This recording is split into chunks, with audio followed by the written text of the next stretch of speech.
What's up, peoples? I am Straight Shootin LJA and welcome to another episode of the Straight Shootin View. And on this episode, I'd like to talk about Liverpool manager Jurgen Klopp and his comments during a passionate post-match interview with BT Sport, specifically his back and forth with Des Kelly over match scheduling after Liverpool's controversial 1-1 draw with Brighton on Saturday, November 28th, 2020.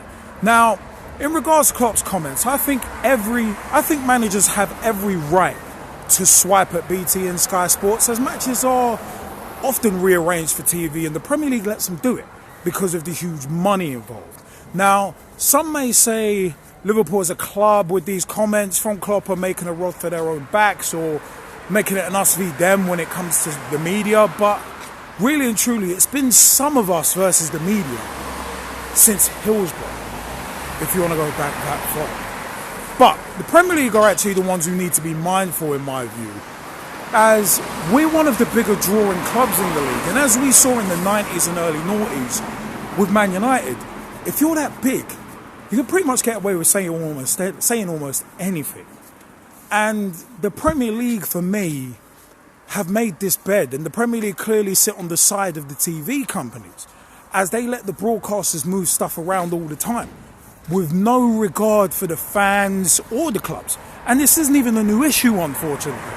So the season continuing during the pandemic, as I've said on other vlogs, that was clearly to appease the TV companies because of the amount of money involved. As I've mentioned before in my other vlog, the Straight Shootin Rants. Now, I've watched the Klopp interview with Des Kelly, and Des Kelly really does his best to try and deflect blame and say you're aiming at the wrong target in regards to himself, which of course he's going to defend his paymasters. But Klopp clearly means you as in BT. And it is them, because Sky and BT control the kickoff times. And as I've said, look how many games get switched for TV. And that's not at the Premier League's request, because they announce fixtures, then they get changed for television. So Des Kelly, for me, came across as a stooge for BT, saying Klopp should be aiming his comments or saying it to other chief executives, because that's literally what Project Big Picture was doing.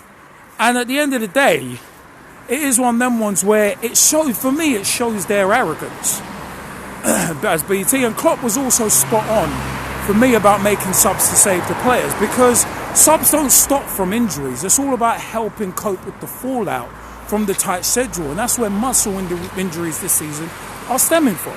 So many matches condensed into a short time, plus there was basically no pre-season this year. And it could be argued that the break where football was suspended could be argued as a break, but the contract point Klopp mentioned was interesting as well, tying into the money issue I've mentioned before on vlogs.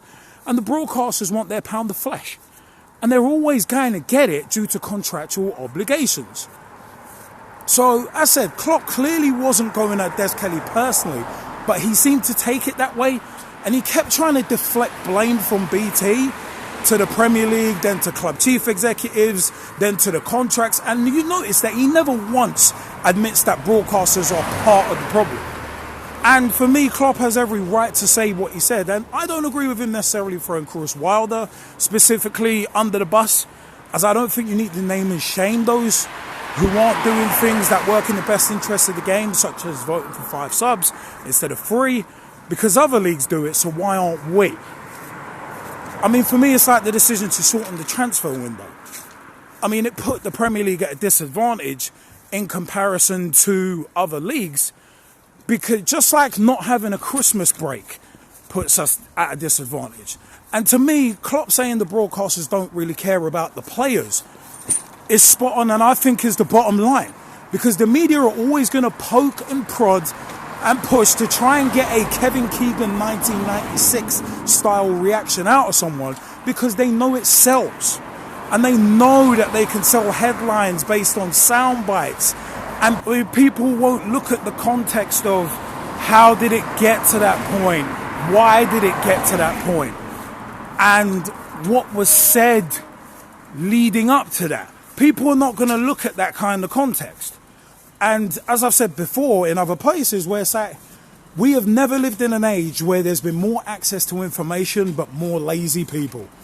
And for me, that's the jack right there, because I said Klopp was perfectly within his rights to say what he said, in my view. And at the end of the day, he's not the only manager who has actually complained about the fixture schedule. You've had Pep Guardiola. You've had Ole Gunnar Solskjaer. And some will argue, yes, that maybe it's a bit of self-preservation and trying to save their jobs and all that. But at the end of the day, it is actually a legitimate point. Like Javier Tebas talking about Paris Saint-Germain and them fiddling their books and, was it financial doping? Yeah, you're not the right person to say it, but it is actually a good point. And I talked about that 2 years ago on the Straight Shootin View right here. So, for me, as said, I think Klopp was well within his rights to say what he said. And in my opinion, the broadcasters, all they care about is their money. They don't care about the player welfare. They don't care about, the good of the game. They just care about their money. Because at the end of the day, if you're investing billions in TV deals every 3 years, you're going to want your money back. You're going to want it back, and you're going to want it. And you're going to want, if you're any sort of well-run business, you're going to want profits at the same time. So for me, it's one of them where it's like, as much as I am criticizing them for it, at the end of the day, I understand it. I understand why they want their pound of flesh. I understand why they want their money. But I said, Des Kelly, I know he can't criticise his paymasters, but the fact that he just kept deflecting, for me, took off his credibility. It's like, all right, you don't need to bury your paymasters, but saying to Jurgen Klopp that, if you're saying it to us as broadcasters, it doesn't matter, it's not going to go anywhere. For me, that's just unbelievably arrogant as a statement. That's unbelievably arrogant as a statement. That's like working with a company and seeing systemic racism, telling a manager about it, and then the manager just turns around to you and goes, there's no point telling us management. You need to tell HR. It's like, it's not going to do anything. It's like, God, like, I said, he came across as a real stooge, as a company stooge. And that's not a good position to come across as. But anyway, it's one of them ones. As I said, I want to know your views. Comment section is down below. Remember, at Pitch Talk on Twitter. Tweet with us, follow us, see what we are up to. Facebook.com/Pitch Talk. Become a fan, become a friend, become a member of the group. Join the footballing revolution. We have restarted, reinvigorated. But also as well, remember, you can catch our podcasts and vlogs on youtube.com/Pitch Talk. All of our videos are there. Also, we're on Google Podcasts, Apple Podcasts, and Podbean as well. Just search the Pitch Talk podcast. As said, I'd love to know your views. Comment section is down below. Was Jurgen Klopp right to say what he said?